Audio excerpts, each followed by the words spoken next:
Dear God, thank you for the opportunity to meet together. Please help us to come together to make this institution reflect your kingdom.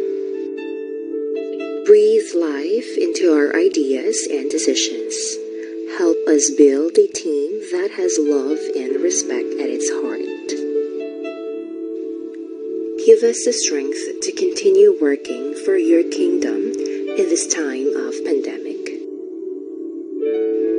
Lord, come give us the inspiration to be the best we can be. May we be a shining example of your goodness and truth within, wherever we are. Inspire our thoughts, discussions, and ideas, and continue to remind us that all that we do here today, all that we accomplish, is for the pursuit of truth for the greater glory of you. We ask these things in your name. Amen.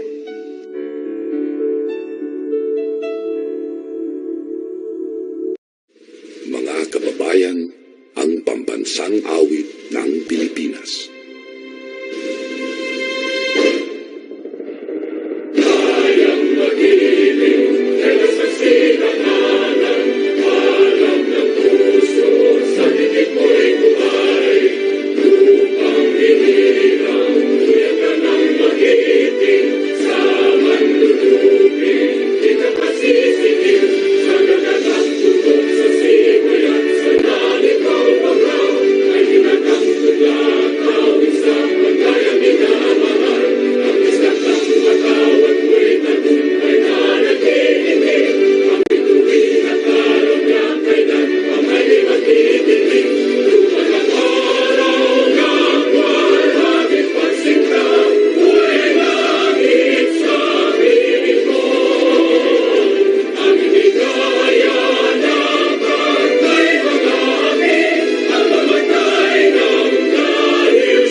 Good afternoon, everyone. Thank you so much for joining us this afternoon for our first session for the 5th cohort. My name is Joy Garingo of the company Cebu. The company is an international co-working space for project creation created by 010 Co.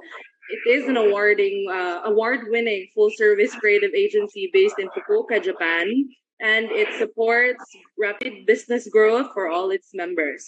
As of May 16, 2022, the company has 13 branches all over the world, 7 in Japan, 1 in Vietnam, 1 in the United States of America, 2 in Thailand, and 2 in the Philippines.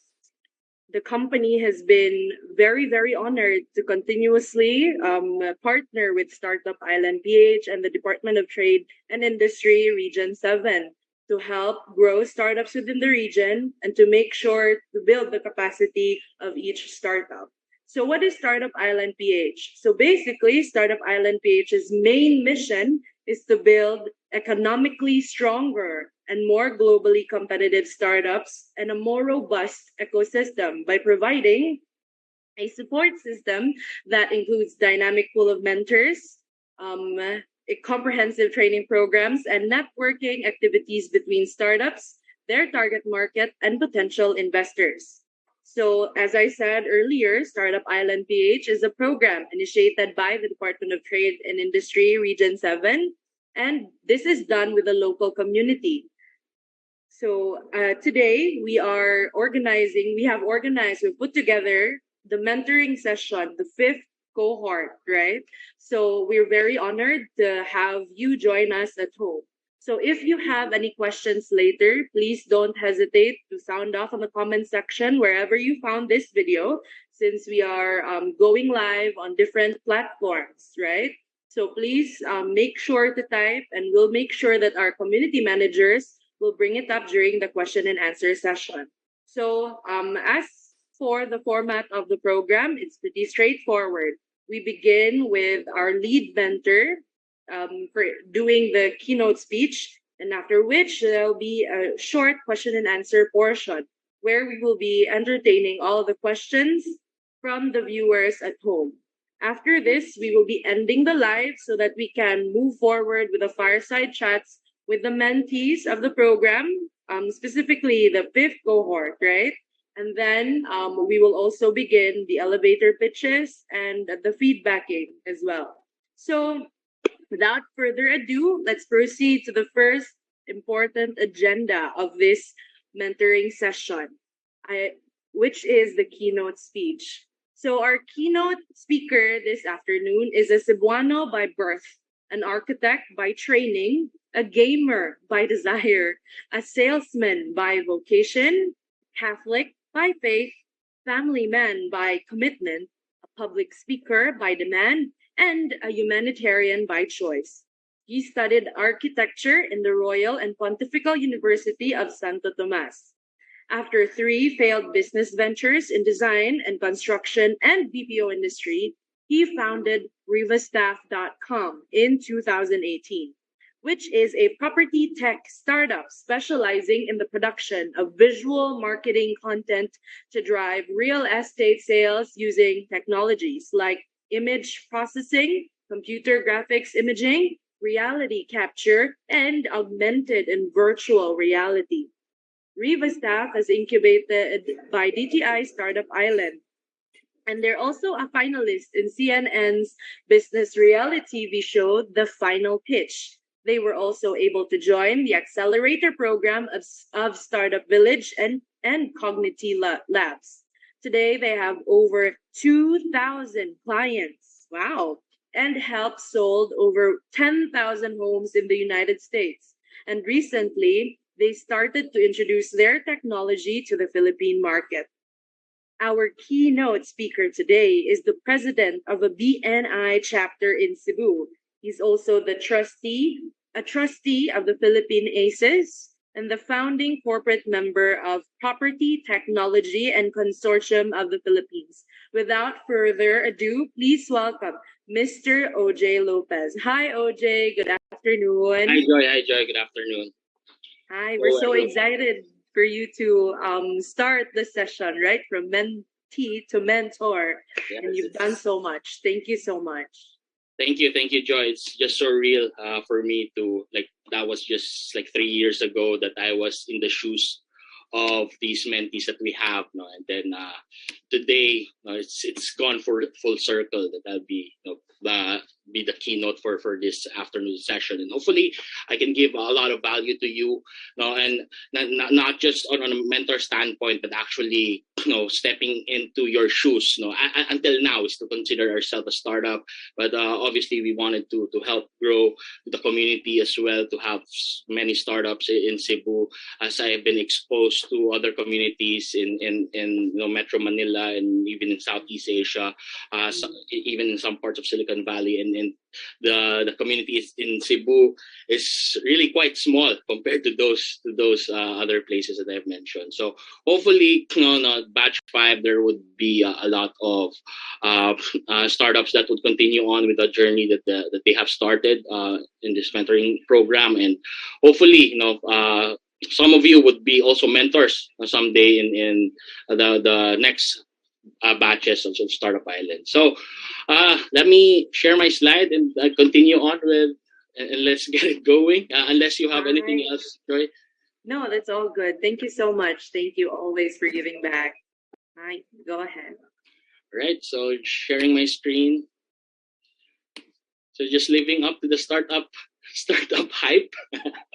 Have you just seen the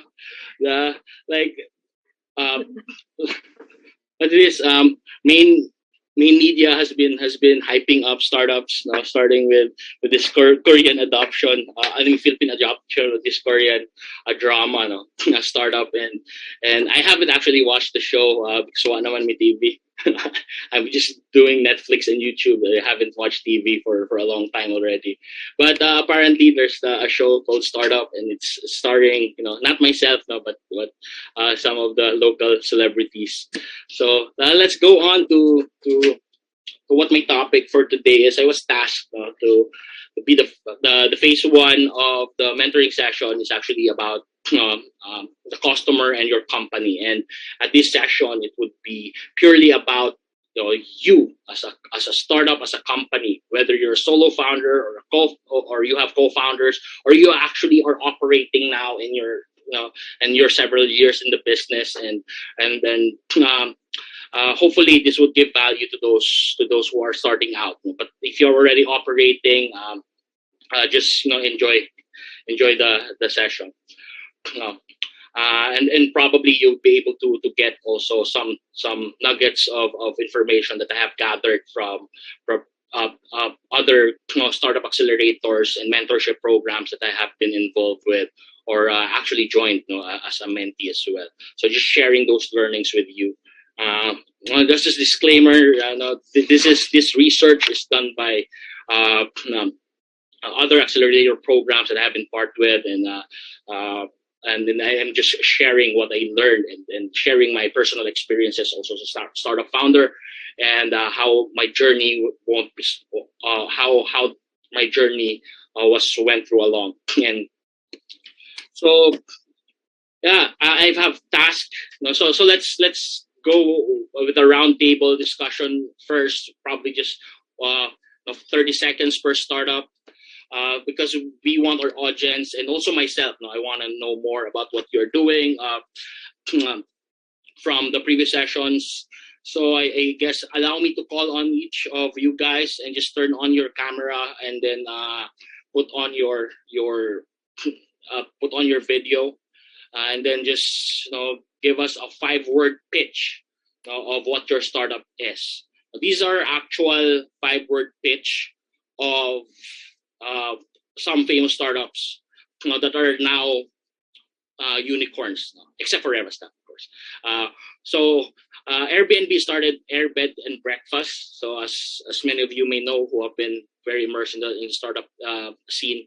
So this is not a 5-word pitch. So it's 7 words, but who cares? The startup doesn't really follow rules anyway. So what there are a few words pitch for them is book rooms with locals rather than hotels, right? So it's very straightforward. You book rooms with locals rather than hotels. And that's what Airbnb Bed and Breakfast started with as their pitch. And that just makes sense, right? So it's not, they didn't say we're a web platform that you go to an app and then book there, and then we service the host, and you get money, and then so they didn't start that way. It's just very simple. Book rooms with locals rather than hotels. Very straightforward.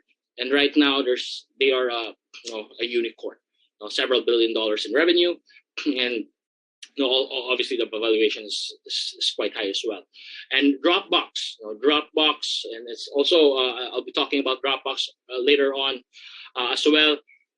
They have very so their 5-word pitch, 1, 2, 3, 4 nga lang eh. So it's not even 5. So it's moving the world's files, and that's what Dropbox is all about. It's they didn't say that we're a FTP, file transfer protocol that would upload and download your files for just $20 a month. No, they didn't say that. They just say we're going to move the world's files, right? And for Revastaff, for us, we have actually thought about this for a very long time, and we came up with so by the way, my startup, for those of you who don't know, is called Revastaff. We do production of visual marketing tools to drive real estate sales, and our 5-word pitch is real estate visuals that sell. So obviously, if you're not in real estate, you're not our target market. So you won't care about us. But for those people that is in real estate, we used to say property visuals, or we used to say property imagery, or something like that. But it doesn't resonate with the people that we're targeting. So just right there and then, very straightforward, real estate visuals that sell. So if you're a real estate seller, this would probably resonate to you, and you would be enticed to look at what's behind that, right? Because if you're a real estate seller, then hopefully you'll be attracted to our 5-word pitch. All right, so at this point, let me call on our participants. I'll just go whatever is in my Zoom chat, okay? So we have Adrian. So apparently this would be alphabetical order, right? Okay. So who would be representing? So Adrian Atentar of Kalak Virtual Solutions. If you have co-founder, Um, right? Who would be the one Hi, to? sir. Adrian is for Charlie Summers. I'll be the Okay, one to okay. pitch for him All right. for Okay. our Go ahead. business. Charlie Summers. Okay, Charlene, go ahead. Charlie Summers is unique, buying unique gifts one click away. Can you repeat again? Buying unique gifts one click away. I'm sorry, I'm at the airport, so it's so loud. All right. It's buying unique gifts one click away. Buying unique gifts, one click away. All right. Yeah. That's all right. Thank you, Charlene. Next is we have. We can have on service. Okay. Yeah. Yun na lang. On service. Yeah. Would you like that? Okay, sige. So whoever is the representative for on service today, go please. Hello, good afternoon. I'm Shania Owi from On Service. So On Service, your marketplace of services. Marketplace of service. All right. Nice. Next. Next, we'll have cakes and memories.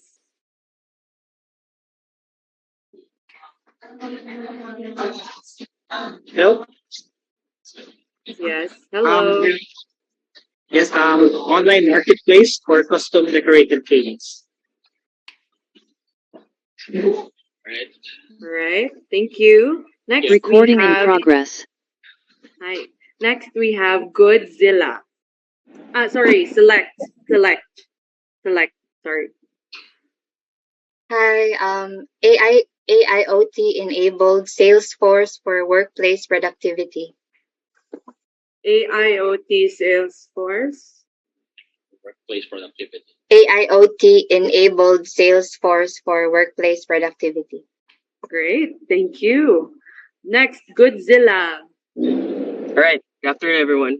Godzilla. Hi. E-commerce for reliable business data. Right. Commerce for reliable business data. Next, Pazada.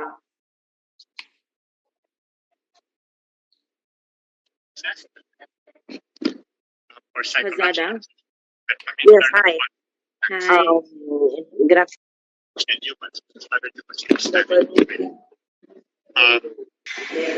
Is my screen ready, Sir John? Okay,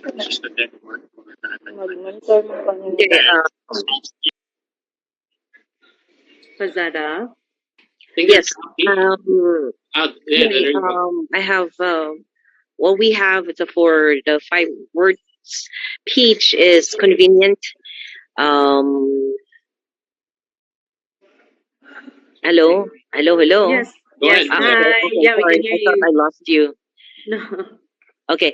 Convenient, safe, affordable.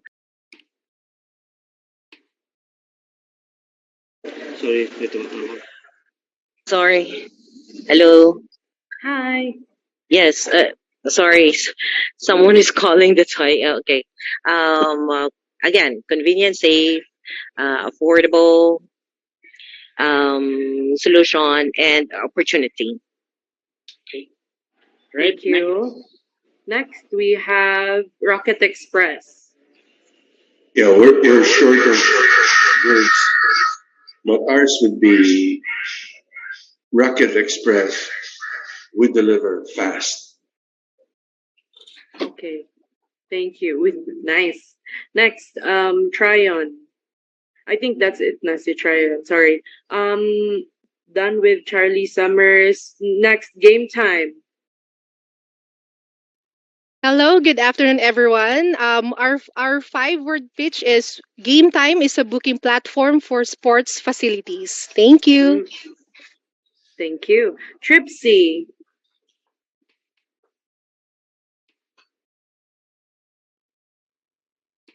Tripsy. You're on mute. Good afternoon, everyone. We are Tripsy, and you'll know what they're spending. Nice. Last but not the least, Nulawan Lab. You're on mute po. Yes, ours is that Pasa Fund, your fastest and easiest way to get funds. All right. Thank you. I think that's it for all our mentees. All right, thank you, Joy, for facilitating. I didn't know where to look into. No Anyway, problem. so what resonates for me, I think, I don't know, Tripsy, when he said that know what you're spending. He doesn't talk about the technology, doesn't talk about it's just the solution. Know what you're spending, and that what's resonate to me from all of the 5-word pitch. But that's just me, all right. And the others were ano man kanang the audio was not great. All right, so moving forward, again, work on those 5-word pitches. Like I think they're very technical, some of them, no. And then as I mentioned, no, like Dropbox is a very tech company, and they didn't even talk about the technology and how they do it, or what the technology behind it. They should say moving the world's files. Right? Okay. Now on to the topic itself. So now that we know more about the startups that we have here, no. The first topic that I want to talk is finding the right co-founder. But I want to put in the chat how many co-founders do you have? No, put in 1 if you're a solo founder, in 2 if you have 2, put in 3, 4, 5, whatever, what have you. If how many founders do you have? No, I can see the chat. Can I see the chat? All right. Guys, can you put in the chat on how many co-founders do you have in your startup? Okay, just put in there like your startup name, 2 for Godzilla, Roland, on service 2, then Tripsy, initially 5, now 3. I can definitely relate with that as well. Cakes and Memories 2, Game Time 5, Select 6, Pasafan 3, Rocket Express 3. Good. At least there's no solo founder. No. So I can actually browse through this because nobody is a solo founder. So why do you need a co-founder? So first up is you would be more productive and efficient. Instead of working with 1 or 2, you would be more efficient if there are many people, or even there are key people that are running your startup.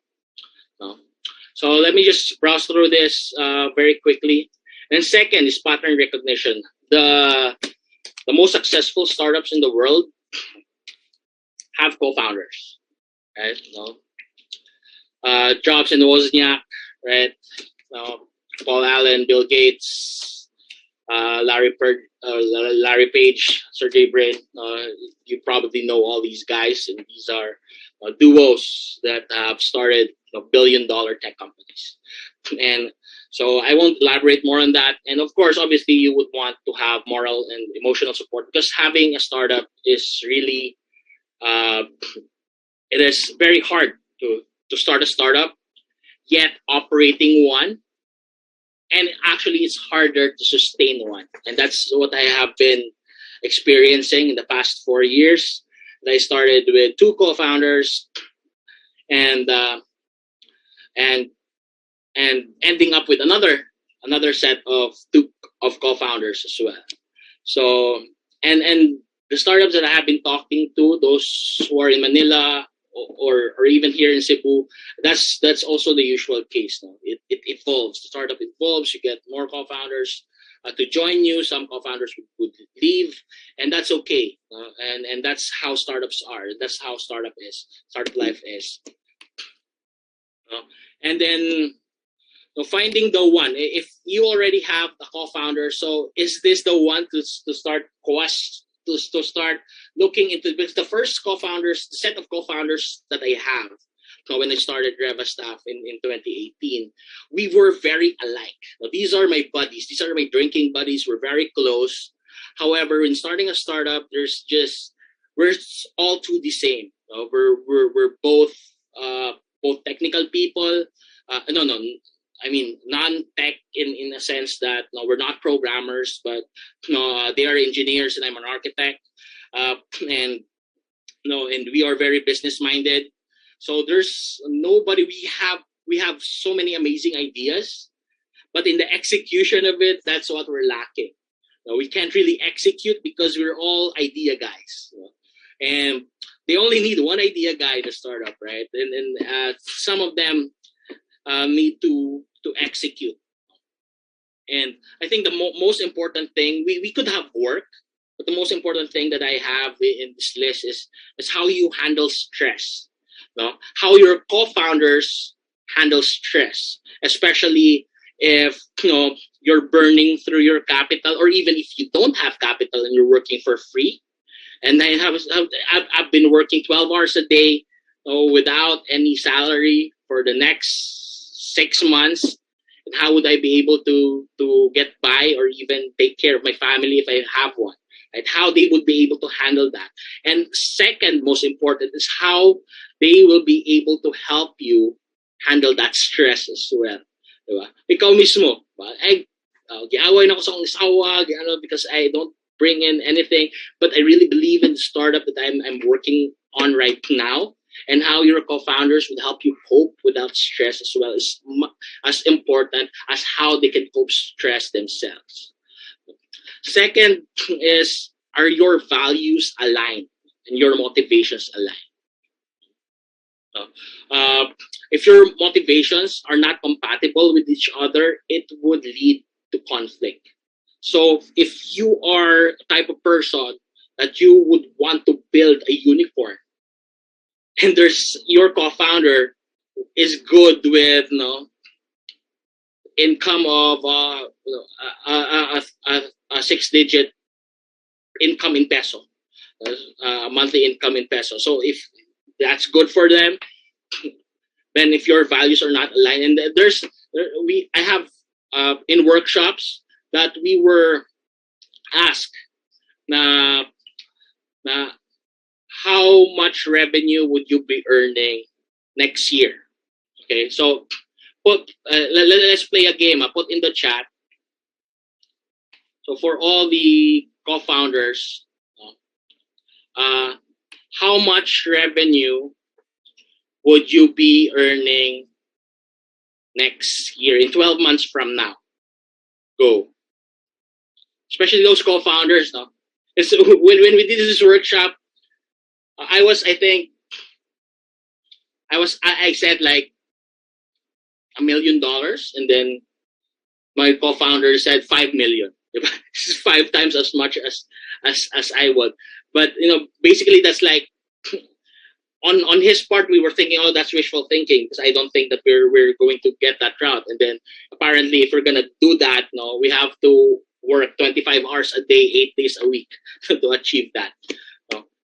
So if you haven't thought of that already, start talking to your co-founders about that. What are your short-term goals? In the next 3 months, 6 months, 12 months. And if you're not aligned there, I don't think we'll be seeing you in 12 months' time. And which happened to a lot of startups anyway. And that's okay. And then next would be, so I guess that's harder to do in the chat, especially if you haven't thought about that. Next would be the complementary skills. As I said earlier, the first co-founders that I started with were too much alike.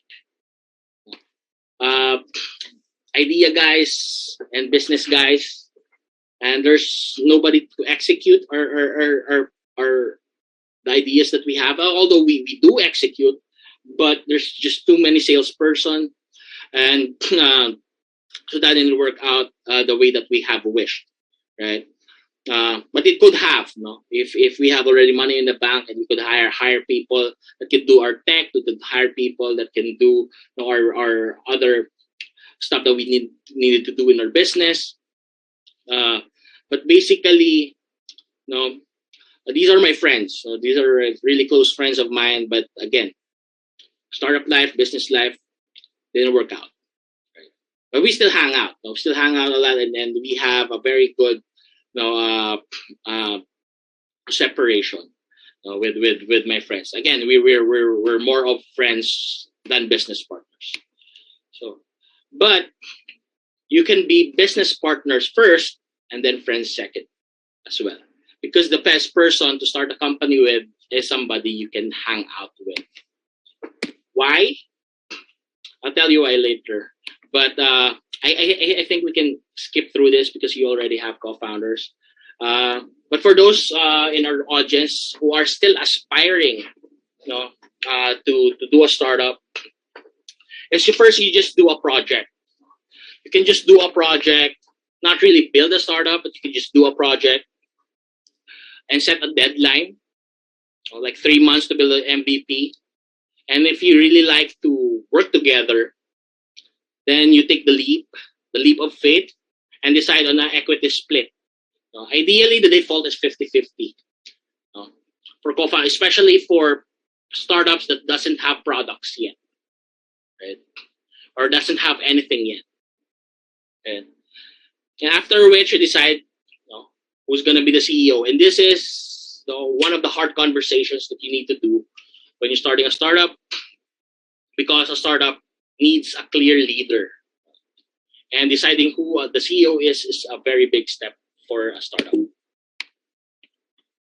Okay, and again, as I've said earlier, we started with 2 co-founders, and right now, I have another 2 co-founders that joined me. Mario, which I met in one of the activities of PTI in the company. We met. He's an Australian who's supposed to be semi-retired, living in Cebu with a Filipino wife.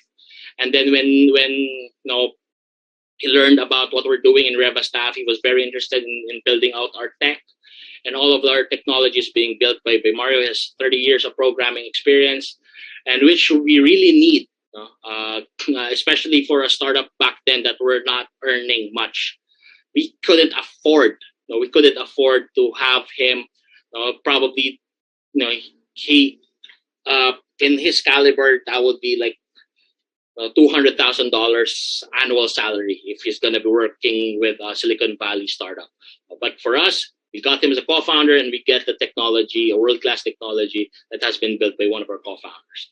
Now, moving on, when I joined the Cognity Labs program, one of the advisors was Julian. Julian is a career executive of work with companies all over the world. He's a Filipino-Canadian based in Singapore, and he started out as an advisor. He got us really good advice, and then came in as a late-stage co-founder as well. And he's handling all the commercial side. So he's the chief commercial officer. So he's handling all the investments and B2B contracts that we have with Singapore and Dubai, and all the other business stuff that I don't want to deal with, because I don't have an MBA, anything like that. And he's the one who's helping me out. Again, complementary of skills. And as for me, I'm the hustler. I'm the one that gets in, selling and networking and recruiting our team here in Cebu, who would be able to execute on the sales that we would get from our US clients, international clients. And these guys handle different parts of the business. And right now, somewhat, it really works for us. And we are on the lookout for a COO, and when we're recruiting somebody who is a BPO executive right now, we were actually offering him a piece of the company. It would be also a late stage co-founder that will be joining us. Hopefully, we'll be able to get that person in the next couple of months as well. And so that's how it is. Not necessarily that you will be starting with this set of people, and at the same, and as your startup would progress, you would actually need different skill sets of people that can help you, advance your startup into the next level. That's what we did. We have just keep on advancing, adding more people that has different skill sets. And as for us, we are able to also give out, it's hard for you, especially as a solo founder, or as the primary person, to shell out equity. But if it makes sense, especially if you have these people who wanted to join you that has this awesome background, then that equity, if you own 100% of nothing and 20% of of a unicorn, then that's something that you should really be mindful of. Right. So so that's our story. Next, this would be, I think, interesting topic for everyone. So we're not going to do this elevator pitch, because we're going to do that, I think, on the next session. I mean, on the latter portion of the program. So now, why do you need those co-founders? Start thinking about this. A startup is at least a 10 years relationship with a co-founder. So those two, 3, 4, 5 people that you are working with right now, look at them and see if you can actually stay with them for the next 10 years. If you're intending to have a successful startup. For us, we're year 3, year 4, and we have changed co-founders already, right? And that's actually a crazy thing to think of.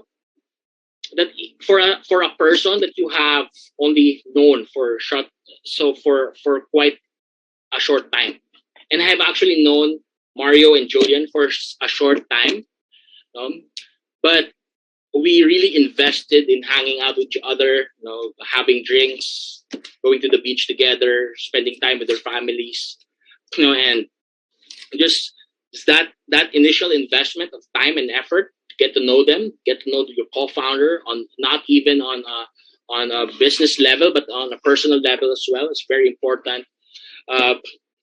It's very important, as much as important as the skills that they would be able to bring to the table. And secondly, everybody fights. And this is something that we should all look forward to. What? Look forward to fighting? Yeah, you have to look forward to fighting. Now, the fight is is a stronger word. Arguments would have been the better word. But I would want to emphasize this, that everybody fights. And according to research, the way we argue determines our longevity. Knowing what you're going to fight about and make a plan before the situations would involve emotions. And that's something that all startups should look into this framework. We're actually developing one ourselves in-house. And Alfred agrees. So yeah, so these are some things that you should avoid. The next slide, which is if you're arguing and these 4 things are there when you argue with your co-founders, then that's signs of startup doom. First is criticism. When you don't actually tackle what the issue is, you don't resolve the issue and just look at the issue, and you criticize in such a way that the criticism is not the issue. You come in, and then you have this idea, and then and your co-founder would totally say the other different one. Hangover mo kagabi igod. Or hangover maka, kinaginom mga gabi. But the actual issue would have been a different business-related issue, right? Second is contempt. When the intent is to insult. So if you're already arguing that way, and this is actually not only startup advice, but relationship advice as well, right? If your girlfriend or boyfriend, if you're going to talk to them and starts already insulting or in contempt, and that's already signs of somewhat you have to work on the issues that you have. Another one is defensiveness. If nobody owns to the responsibility that they are the one in fault, then that's something, so you can't move forward past that. If nobody owns that, sayok to na ako, I should have done better, I should have done this the other way, but you just keep on defending yourself. That was something that you wanted to really feel strongly about and really very defensive about it, and those are also issues that you have to really look into. And I think the most dangerous one is stonewalling. And somewhat this is kind of like what my personality is. If there's conflict, I would just stonewall. What the stonewalling means is you just don't wanna face the issue. Hawa lang ka, diba? You're just gonna put a stone wall. Everybody else is on the other side of the stone wall, right? And I'm just gonna be here. I'm not gonna resolve. I'm not gonna talk to anyone. And actually, this is the most dangerous one. It's better to fight and argue than not fight at all, but don't really resolving the issues. And those were some of the issues that we had with my previous team. So I don't want to deal with all these conflicts because we were friends. But I have this something inside me that I need to burst out, but I don't want to affect the relationship. Hence, I just stonewall. And somehow that is also one of very dangerous things to do in running a startup if you don't want to face your issues. And this is what I meant by planning to fight. You plan to fight by divide and conquering. What does that mean? Is you put in roles in place. So if I'm the CEO and my role is investment, my role is to get sales, my role is to hire people. Okay, those are my three roles. And then if you're the CTO, role is to build the tech, and be the head of product. So we don't have a head of product now. And if you're the COO, then you handle operations day to day. And with that, with your roles being defined, and you can determine the failure of success of each role pre-conflict. Right? So you plan it ahead of time. So when arguments arise, then you have already documentation that would say, hey, you're the one who fucked up. Right? But ultimately, the CEO has the final say. But if you have a board, then the board has the final say. They can fire the CEO. That's the leader. Because if it's all opinions, we're going to do this, do that, and do this, I have the final say because I'm the CEO. I will be the one to decide on things. Especially if it's just opinions and not backed by data. But if a co-founder would come to me and say, hey, you're making a mistake, the data shows this, and you're deciding otherwise, then I would take a double take, right? Because it's no longer opinions. It's backed by data. And I would usually base my decisions First with data, second with intuition. So if the data says this, then we do what the data says. Usually it's counterintuitive, but next, if it's all opinions, it's going to be my decision to make. Your decision to make if you're the CEO. Now, another thing, if you're planning to fight, is to know what your attachment style is. As I've said earlier, my attachment style is being avoidant. Stonewalling, which is, that's my first reaction. Which would have been good if, if my co-founder would just not give me space, then I would totally avoid.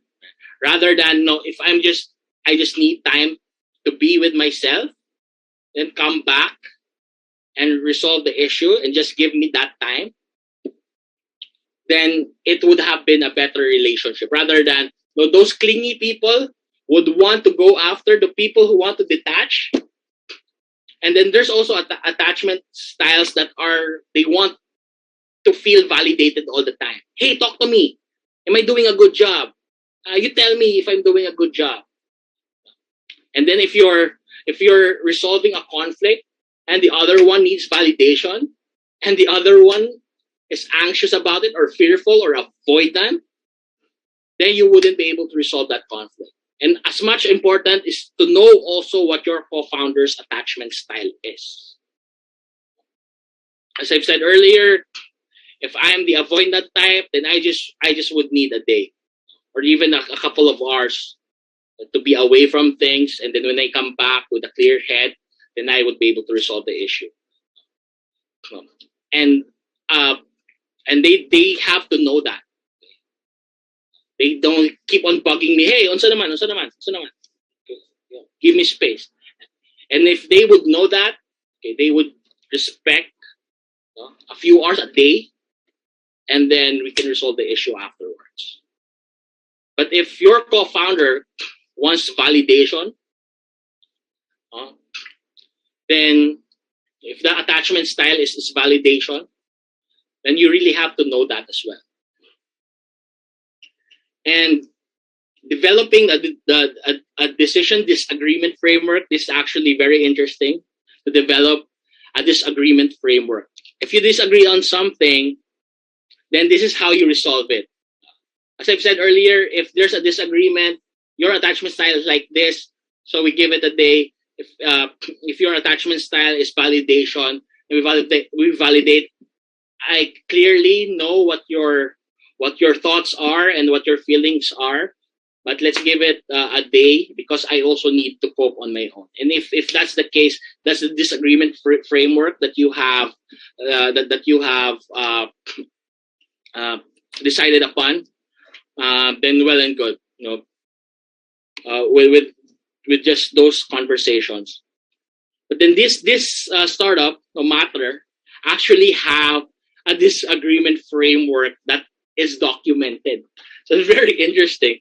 Who initiated the disagreement? What are the options? What are pros and cons? And what's the decision? Option 1, option 2.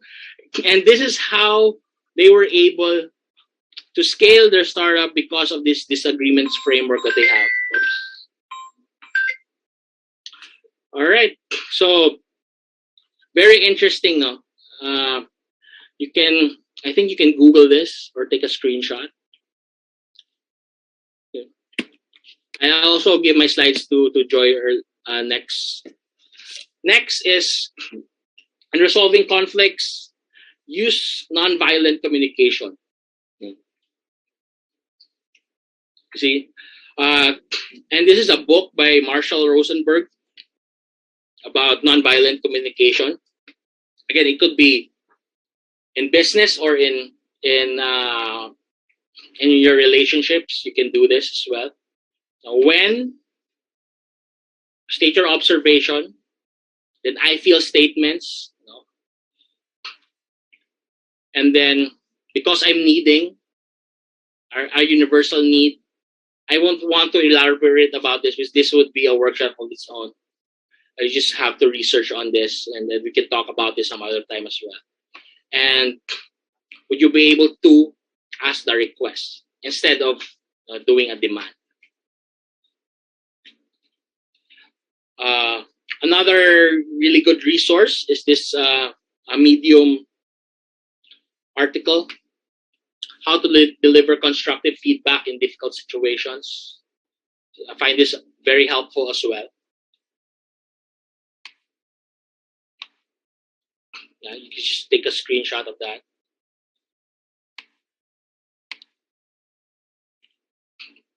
And then this one, the level 3 conversations. I actually wanted to talk to you about a one-to-one.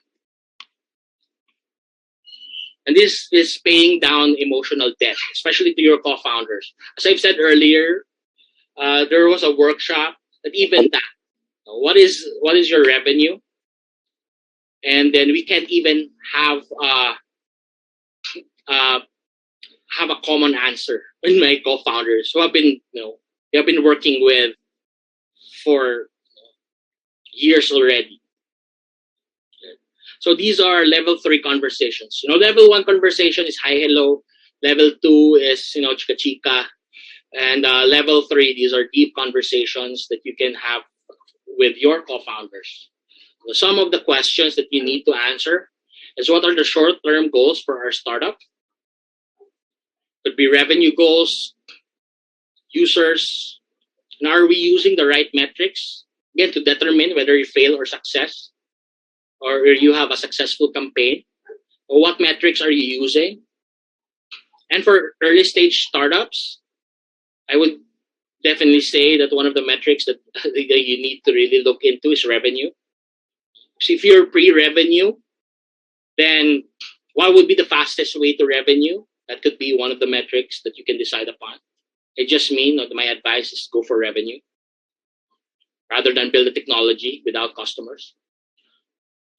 And then, are we hitting our goals? And then what those goals are that you have already talked about. And this could always, if you always look into the goals that you have set, you always adjust it or optimize it. Whether it's just you wishful thinking, as all startups are, everybody wants to be a unicorn. But for now, we actually realize that Revastaff could just be $100 million company and not be a unicorn, and we are okay with that. Okay, and as early as now, that's going to be our play.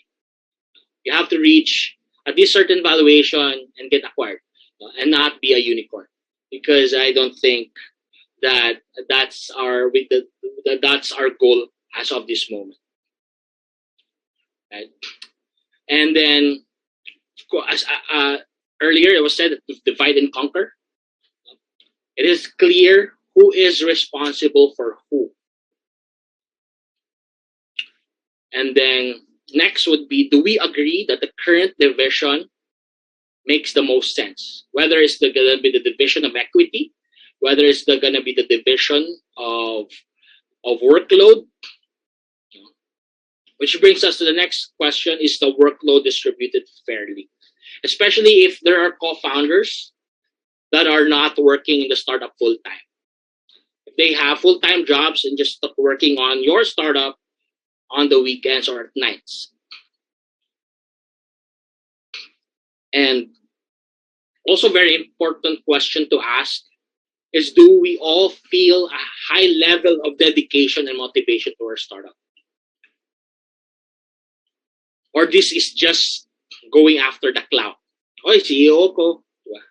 You can put there on your LinkedIn profile that you're the CEO or you're the COO. But the level of commitment and dedication that you have to your craft is not there. And this is really how you have to look into your co-founders. I actually have startups that I am co-founding, but I don't have the high dedication to, because I have Revastaff as my 100%. Right? I have startups that I say to my co-founders immediately, I'm going to be here on a advisory level. I can be the CMO or whatever. But my dedication and motivation, I'm just gonna allot 2 hours a week for you guys. And then if the CEO and the other co-founders is good with that, then it's good. I have several startups that it's clearly, and actually some of our investors say, hey, you have so many things going on with you. Maybe you're not as dedicated in Revastaff as you are. And I say, hey, 90% of my time goes to Revastaff. I consult with other startups, and I actually help. Even with this program, I mentor startups. And sometimes they would ask me to co-found with them, and I'm good with that.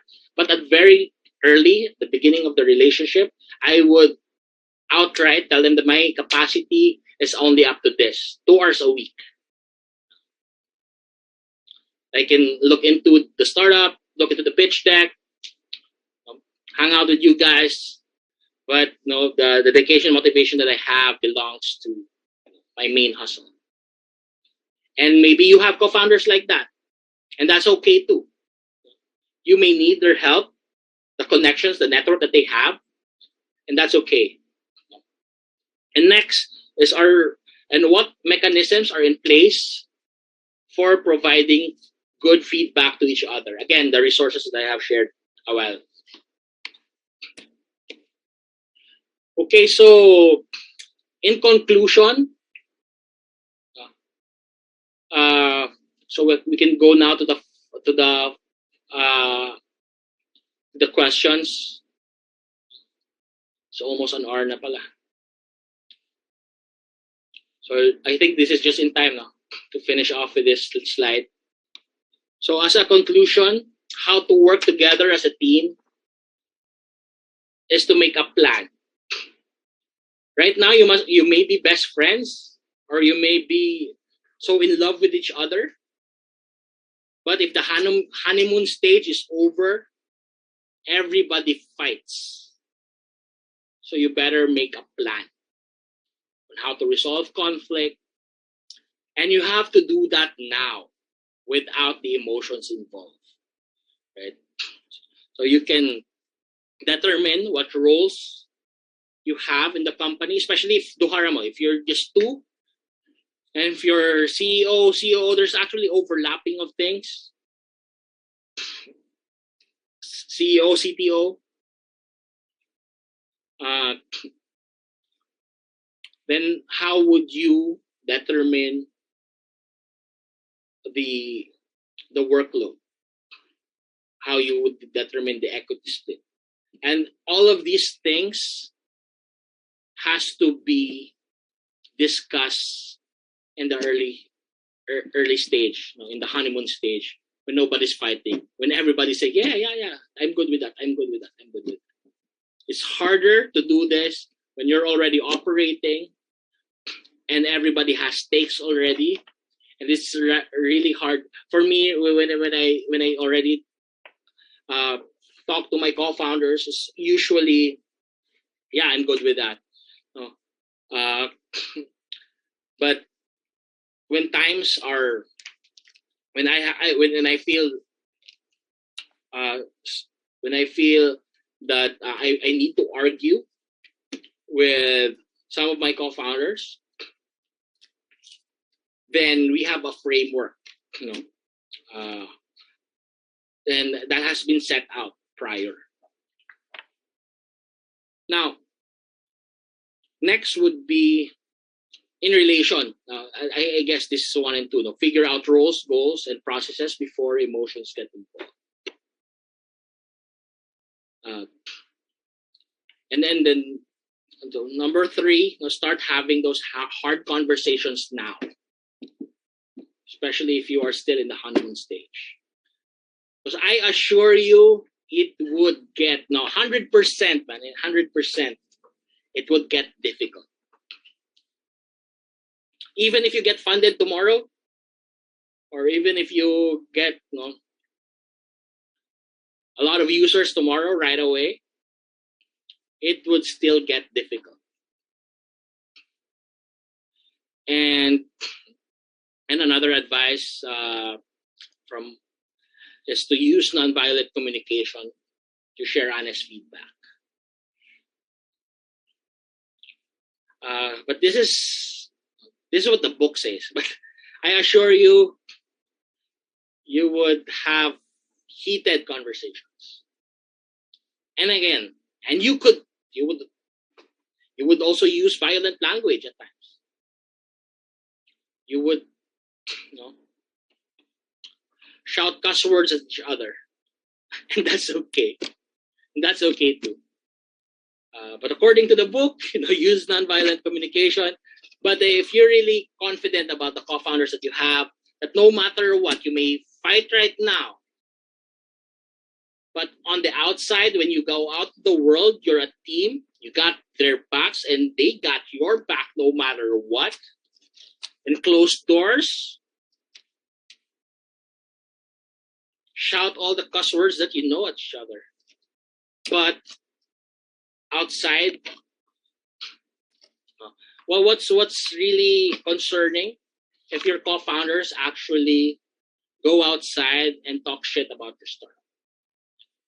Talk shit about it on closed doors.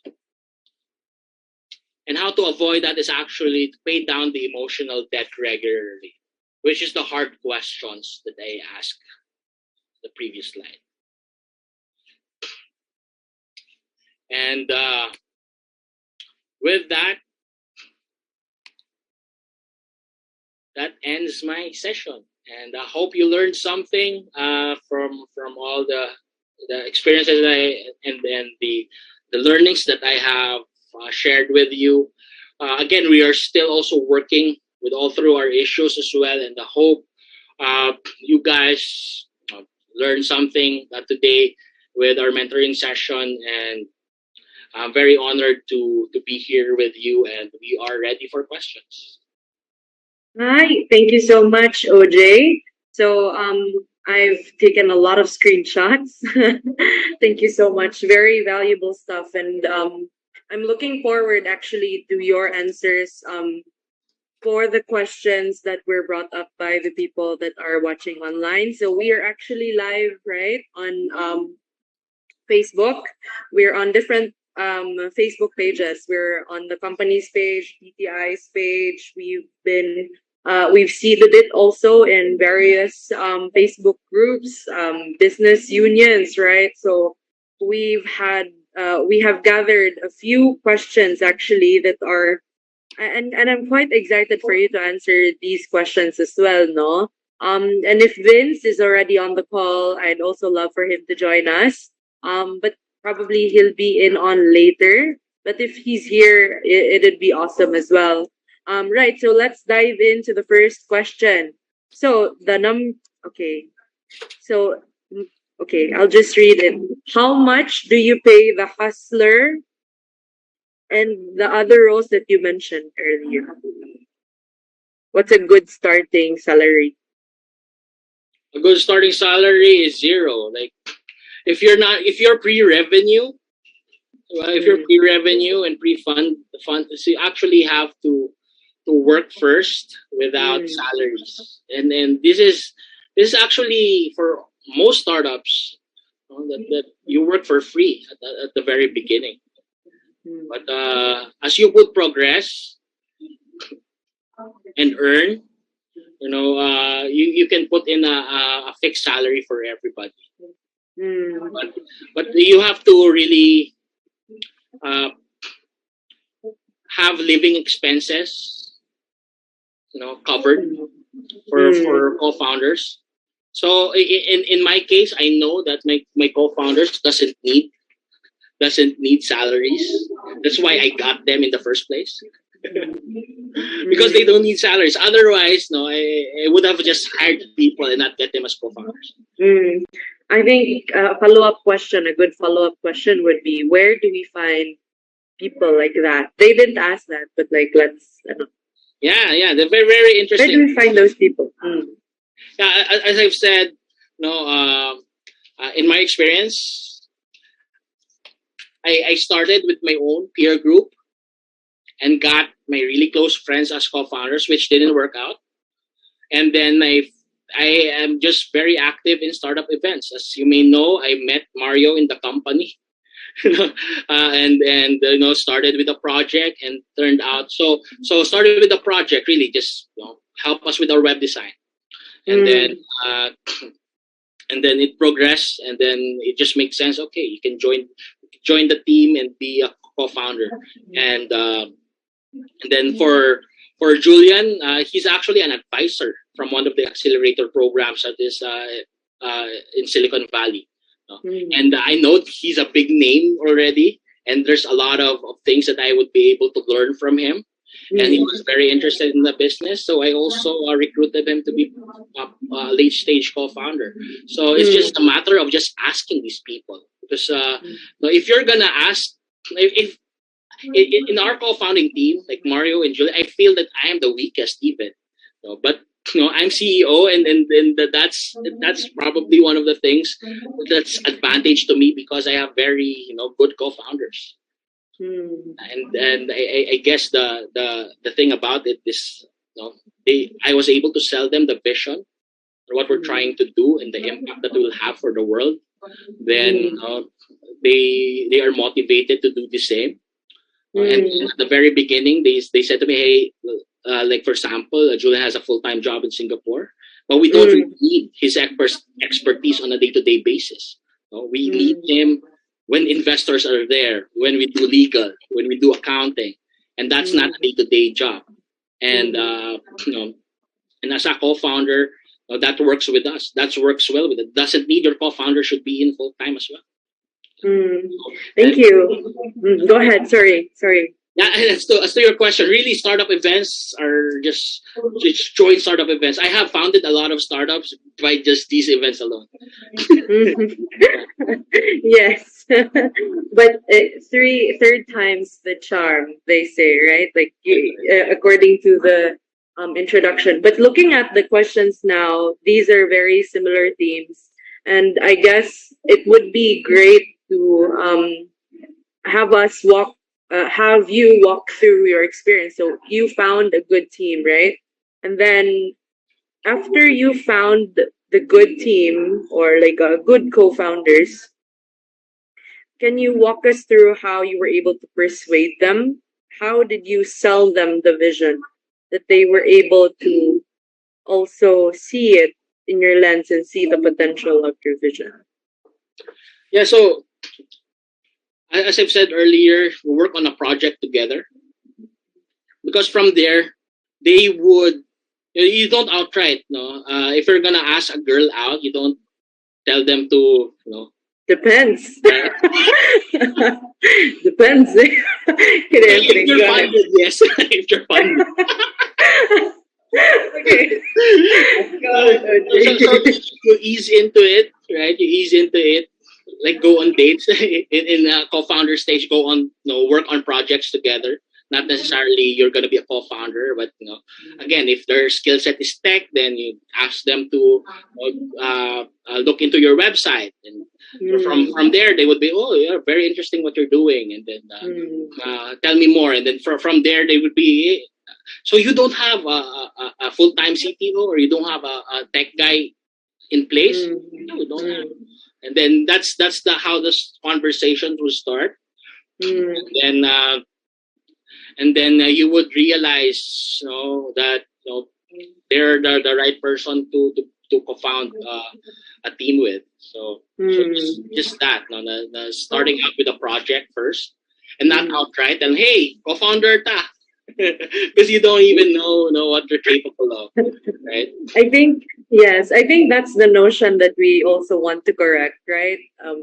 In terms of the startup world, Startup PH the show, right, will launch very soon, and there will be a lot of debunking. I think, right? I envision that a lot, but as early as now, we like to debunk that, right? That you don't have to approach someone that you see as an excellent co-founder, then tell them outrightly. Like you what do you call it? You woo them, right? Right. You ask Or the right. you just even present them what you're doing, and they will be the one to actually recruit themselves. The point in case with Mark, he just started building our tech. Like, okay, go. Okay, you just, he just wanted to do. Hey, I have a solution for you. Look at this, what I built, and he built it on a weekend. Wow, start of weekend. Yeah, and then so apparently he did a sprint, right? And then when we met the following Monday, and he has all these ideas on how we would be able to actually tech up our operations, and it just makes sense. Hey, you basically did this already without even, because he was just really excited about the things that we are doing. Without even NDAs and anything like that, right? And it would just make sense. Okay, yeah, and then please join the team. And then at that point, he's already invested enough of his time and effort to really look into what we're doing. So I don't need to actually onboard him anymore. Same with Milton, because he was already advising us on the things that we have to do better. And because we can't do those things better, it's just, I'm just gonna do it for you. Like, I agree, and I think so for our founders, especially later, right during the fireside pitch, I'd want us to ask those questions to OJ. How do we woo? How do we attract the right people, right? And how do we approach them? I think the next question before we go offline, before we end the live, really is, so after you found the co-founders that your wish list, no, after you found your co-founders, the right people to hustle with you as you grow your startup, what are the things that one should cover? What are the bases, the foundation? What are the papers? What should startups make sure that they've already covered before they go ahead and truly build the organization? Yeah, so for I didn't really know what I was doing with Revastaff. So there was no paperwork involved. But right now with the other startups that we have founded, there's always the pre-incorporation agreement that we do. First, NDA, we sign an NDA, especially if you're going to be involved a lot of tech. Again, these are just for protection on both parties as well, especially if you're going to be merging with these guys doing a lot of digital marketing, and these guys doing a lot of so once you share ideas with each other, at least the NDA covers that. And then if you're really and with that NDA, you can really start with projects together, right? So once you have a project for a couple of months, 3 months, then if you decide to take a leap to be co-founders, then a pre-incorporation agreement. We usually do that. We sign a pre-incorporation agreement prior to even incorporating the company. So a pre-incorporation agreement with the co-founders, and putting in there the equity split, deciding on the equity split. What we do in the usual startups that I have, like 2 or 3 startups, and then we have 50-50 split with the co-founders, and then we float 10. So usually it's just 3 co-founders. There's a CEO that would lead, and then the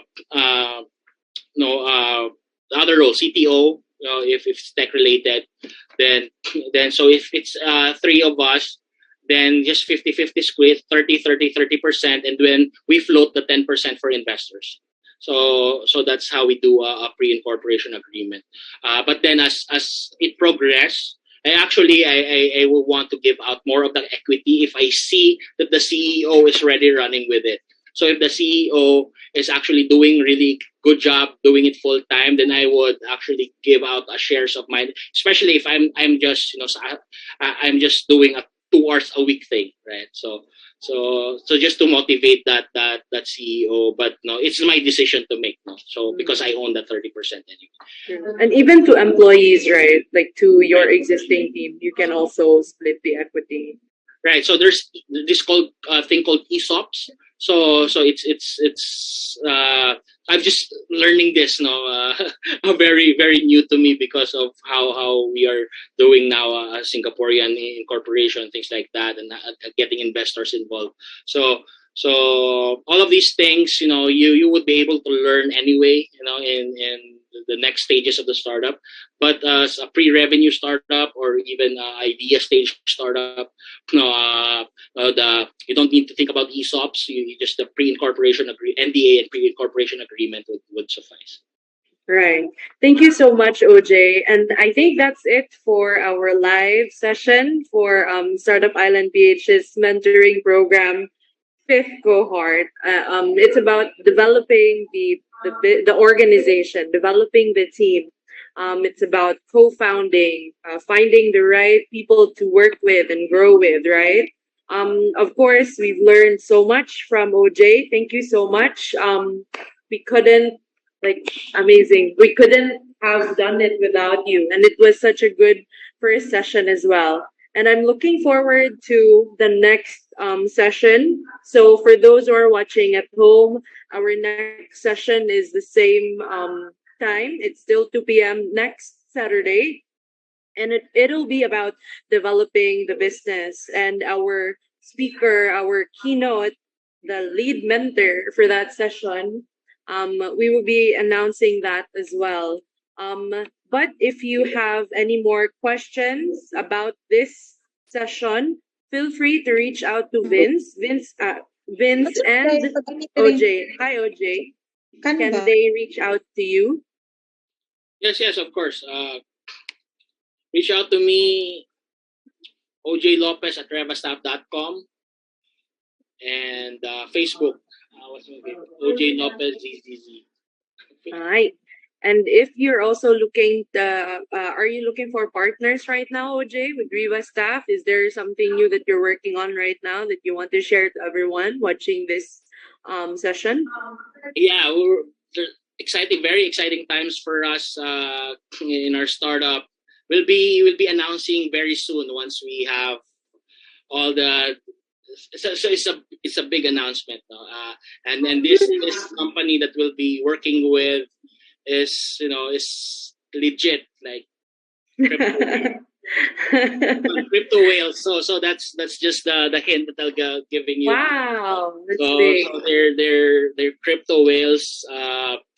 So something about the Web3. Since we're already doing Web3.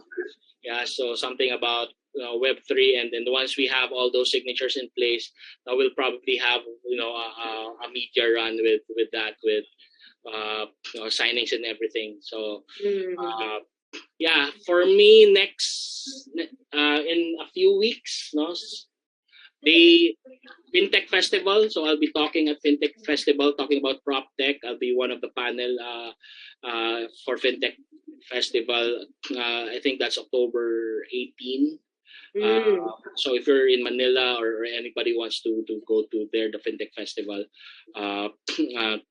be talking about smart cities and property technology as one of their panel. What else? Revastaff.com. Real estate developers, real estate agents who wants to look into what we're doing at Revastaff. Revastaff.com is the place to go. Thank you, Joy. Thank you so much, OJ. So for our next session, we will be talking about developing the business. Topics will be vision and validation, customer development, and it will be led by another mentee turned mentor, Anamich Kessner of OMG or Oh My Genie. So if you want to join that, it's free. But again, the fireside chat would only be available to the mentees. So thank you so much, everyone. Thank you for tuning in. Please take note of the programs, especially OJ's speakership, right, at the FinTech what is a fintech Tech Festival. festival? Yes, correct. Fintech festival on October 18, correct? 19, 18, 18. So it's October 17 to 21. So I'll be talking on day 2. Day 2. Okay, so on the 18th, right? So make sure to also follow Revastaff on their social media platforms, or just go to revastaff.com if you have anything you want to learn about Revastaff. And again, like if you have any questions, feel free to reach out to Startup Island PH's Facebook page or to OJ Lopez's Facebook page. We'd be very, very happy to help you with your startup needs. So I think that's it for this afternoon session. We hope to see you again soon. Have a wonderful Saturday. Bye.